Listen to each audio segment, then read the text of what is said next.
actually have had this subject on my mind for years. I mean, really most of my life. And I called it the forgotten virtue because I want to talk about consideration. And consideration in some ways is kind of like a middle child, or kind of like in a string quartet, the viola. I mean, the first violin is front and center.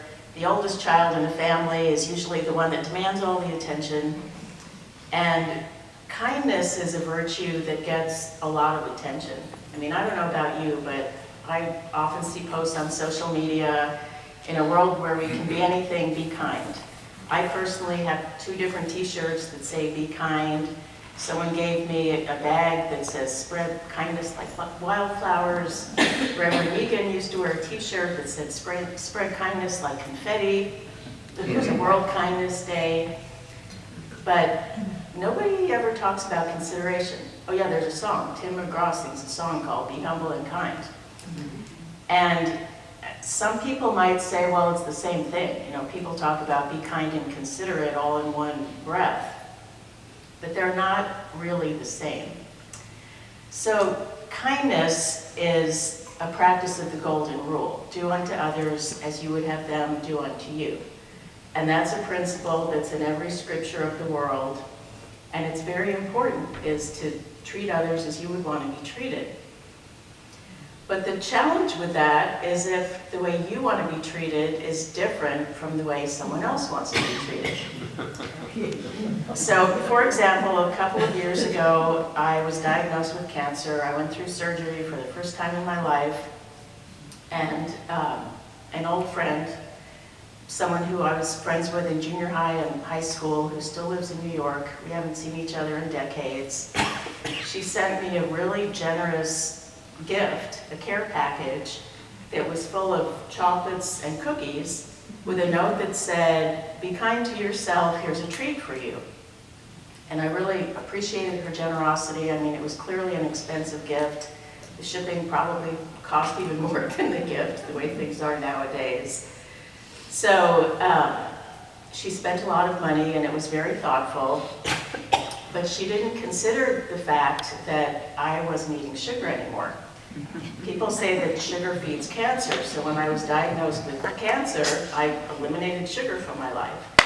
And so for me, a box of chocolates and cookies, even though they looked delicious and tempting, was not a treat for me. I mean, in my mind, it was almost like poison. And I know she was not intending to poison me, she wanted to treat me. But the point is that she wasn't really considering what I needed or wanted. She was giving me something that she would have wanted. And something a little closer to home, we've talked about the fact that here in St. Louis, recently there was a very devastating tornado. And I've wanted to find ways I can give to help. And I thought, you know, I should be going out there and picking up debris. And then I think, you know, I really probably wouldn't be that helpful picking up debris. I can't lift that much weight, I don't have that much energy, I'd be in people's way. So how can I give in ways that would really be helpful? So I've given some money, and I also wanted to give to some other efforts. So I thought, okay, how can I get the most bang for my buck in terms of giving something? I'll give water. Everybody needs water. So I contacted some people near me who are doing a lot of recovery efforts, and I said, do you need water? Instead of just buying it and giving it. And he said, actually, no, we've got plenty of water, but here's the list of the things that we need. And so I bought something else. I bought some body wipes, and I thought, okay, that makes sense. People who don't have a home and they don't have water, if they need to be clean, they need some way to do that. And when I brought it over to deliver to his house, I saw stacked up outside the garage this huge tower of bottled water, and I know that that's just what wouldn't fit inside the garage, because he's got a huge garage. And so I was glad I asked, instead of just buying water and bringing it, which would have been okay, but not really what was needed. And as I was going over this talk, I found a quote from someone who I've never even heard of, but I really like the quote from a book I've never heard of. So the author is Scott Shumway, and the book is The Invisible Four-Letter Word, The Secret to Getting What You Really Want in Life. And this is the quote: "Consideration is about being curious while also being courteous." And that really meant a lot to me, because if you're going to serve other people and their needs, you need to be curious about what they need. Like asking someone, would you like to have sugar as a treat? Or do you need water to help in your efforts?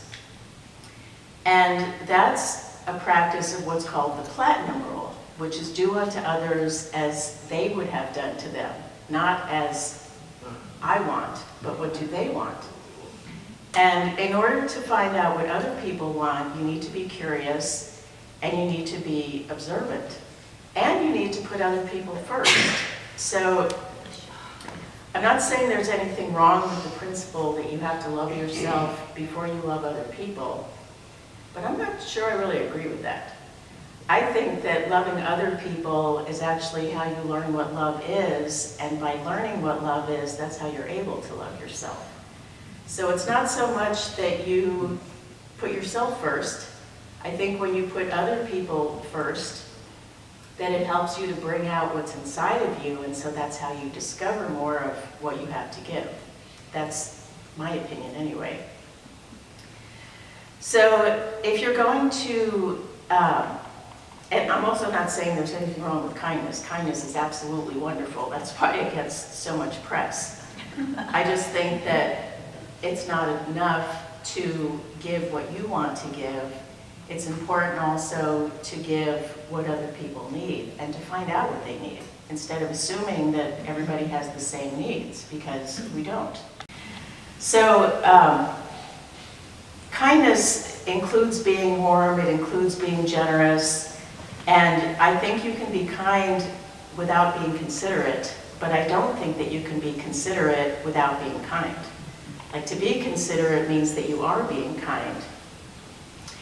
So these might seem like kind of petty examples, but one of the reasons why this is a topic that's been on my mind for years is that I find myself too often in situations where I'm aware that other people are not being considerate, and I'm not so crabby about it anymore. I used to have these crabby thoughts in my mind, like, how could they be so inconsiderate? And in that, it's helped me to kind of stretch my mind to what that means. So a little over a year ago, I bought a new car. First time in my life I've ever had a brand new car. And I've been very purposeful about parking it far away from other people. So lo and behold, there's a big parking lot with lots of empty space. I park my car at the far end, away from everybody, and somebody parks right next to me. Like, why are you parking right next to me when there are all of these other empty spaces? And I'm 5'2", so I can't really see very far in front or behind when I'm in the car, and I have a 4-door sedan. Well, lots of people nowadays have these big monster trucks. They have monster vans, they have monster trucks, they have monster SUVs. And so I park in this place where there's space on both sides, and I come out of wherever I've been, the grocery store, the exercise class, and there are these two big monster vehicles on both sides of me, and I can't see. And so I inch out, and then somebody zooms behind me. I mean, fortunately, I do have a backup camera, but sometimes at the time, if someone's going by this monster truck that, you know, stretches feet, sometimes a yard behind where I am, it's, I can't see them until they're right behind me. So I don't know if people who drive these big trucks really think about what it's like for the person in the little car who they're parking next to. But you don't have to park next to a little car. Park next to another gigantic monster truck you can see.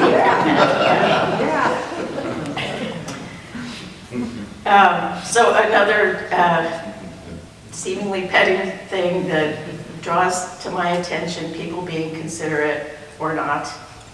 I go to these exercise classes, yoga classes, and I don't always, but I try to get there early enough that I can pick a spot, especially for yoga, that's by a wall. So if we're doing a balance pose, I don't always need it, but I like to be able to have the security of a wall that I can touch. And I put my mat so that I can see the instructor.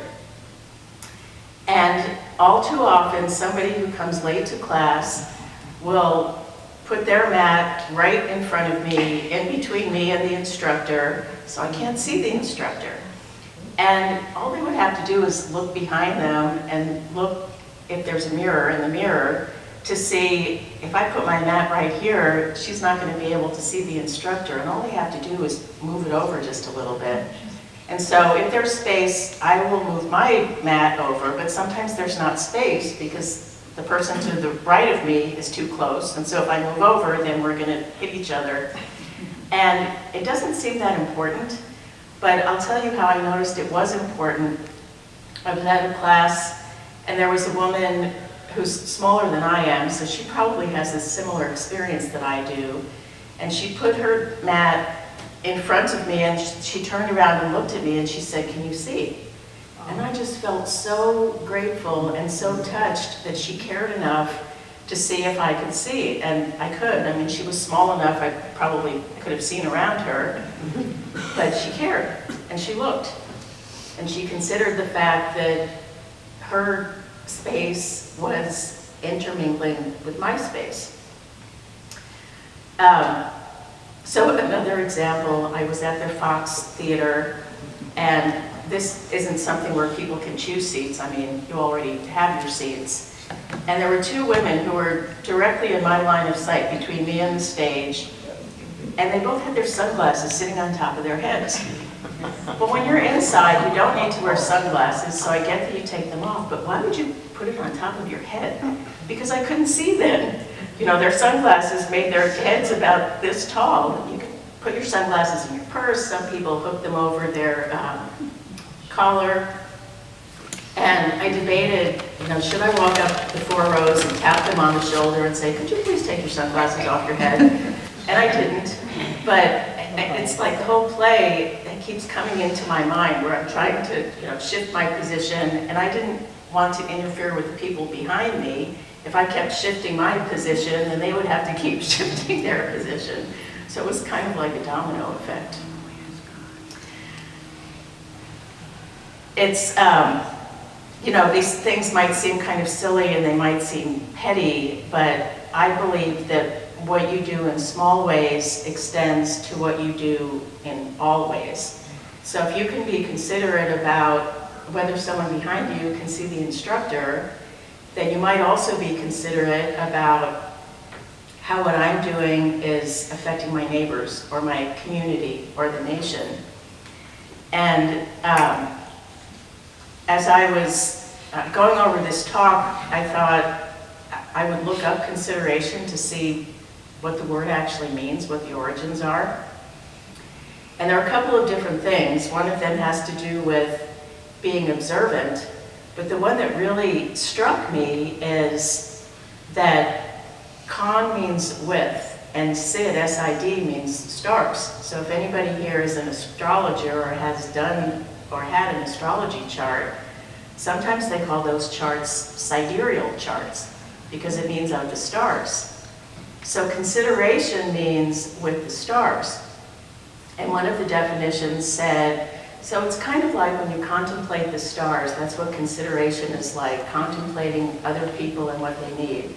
And I thought, okay, if you think about stars, they occupy space and they share space. And they don't interfere with each other's space. Like if there's a constellation, the stars stay in that constellation. And that was just so illuminating to me because it helped me to understand that consideration literally means that we are sharing space. And so being aware of how we share space with other people is what consideration is all about. And there's all kinds of space. There's physical space, like being in a yoga class. There's auditory space. I don't know if you've experienced this. I work at a retail store. And every time I work there, at least once a day, but oftentimes more often, somebody walks into the store on a cell phone And they're talking really loudly on the cell phone as they're walking around the store, and I'm thinking, do you realize that, like, this is not just your private space here, this is a store?